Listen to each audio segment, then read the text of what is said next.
Presiden Turki Tayyip Erdogan menegaskan bahwa negaranya tak akan membiarkan Israel untuk mengacak-acak Suriah.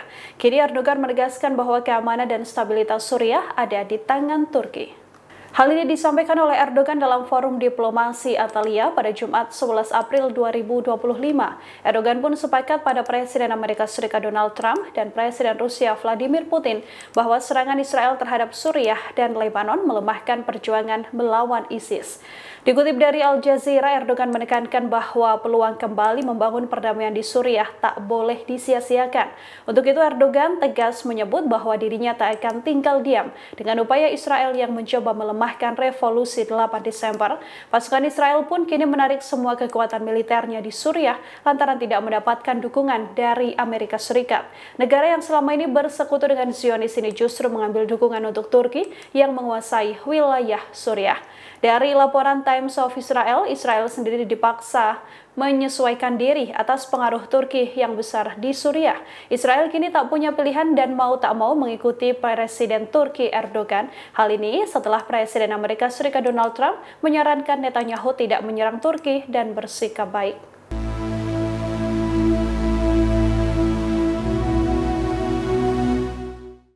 Situasi terbalik antara Israel dan Hamas sangat kontras terkait kesiapan melanjutkan perang di jalur Gaza. Saat ribuan pasukan Zionis menolak untuk berperang, Hamas justru menyiagakan 40.000 pejuangnya untuk menggempur IDF. Klaim ini disampaikan sendiri oleh pasukan Israel, yang mana sumber pertahanan Israel melaporkan bahwa pasukan IDF menghadapi kesulitan dalam operasi yang menargetkan jaringan terowongan Gaza. Hamas dilaporkan mengalihkan strateginya ke peperangan perorangan di atas tanah dengan mengandalkan pesawat Nirawak IED hingga taktik penyergapan. Pasukan IDF percaya bahwa pejuang Hamas sekarang bersembunyi di dalam zona kemanusiaan di Al-Mawasi.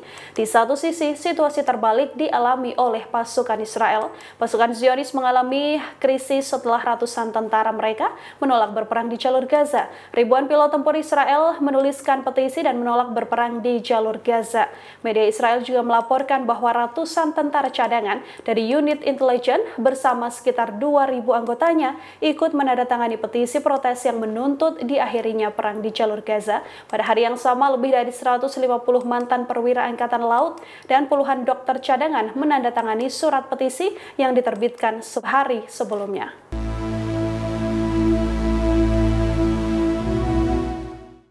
Nyaris 1.000 pasukan Angkatan Udara Israel menandatangani petisi dan menolak berperang di jalur Gaza. Petisi ini ditekan oleh para pilot, perwira hingga tentara pasukan cadangan di Angkatan Udara Israel.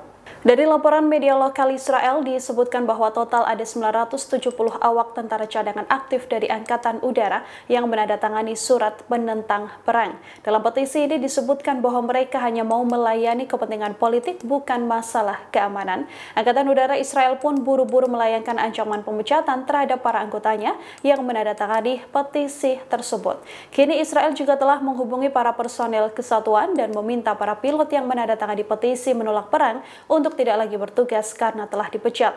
Dengan alasan utama tidak mematuhi perintah atasan. Dengan aksi massal dari pasukan Israel ini, sejumlah pihak kemudian menilai bahwa situasi ini bisa menguntungkan pasukan musuh. Pasalnya kondisi pertahanan udara Israel sedang kacau sehingga pasukan perlawanan dengan mudah bisa menggempur wilayah Israel dari udara.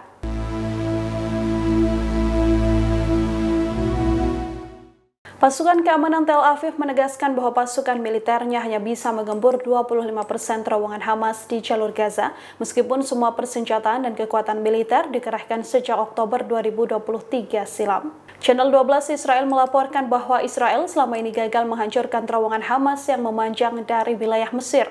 Dari klaimnya, militer Israel menyebut bahwa mereka fokus pada terowongan yang digunakan untuk menyerang, bukan terowongan penyimpanan senjata atau pusat komando. Israel mengatakan berhasil membunuh ribuan pejuang Hamas. Para pakar mengatakan 80% korban serangan Israel adalah warga sipil, yang artinya Israel hanya sedikit membunuh pasukan Hamas. Dalam gempurannya, salah satu celah yang paling paling tak bisa digempur Israel adalah terowongan Gaza, yang mana sudah muncul sejak 1980-an dan bertambah besar setelah blokade tahun 2007 silam.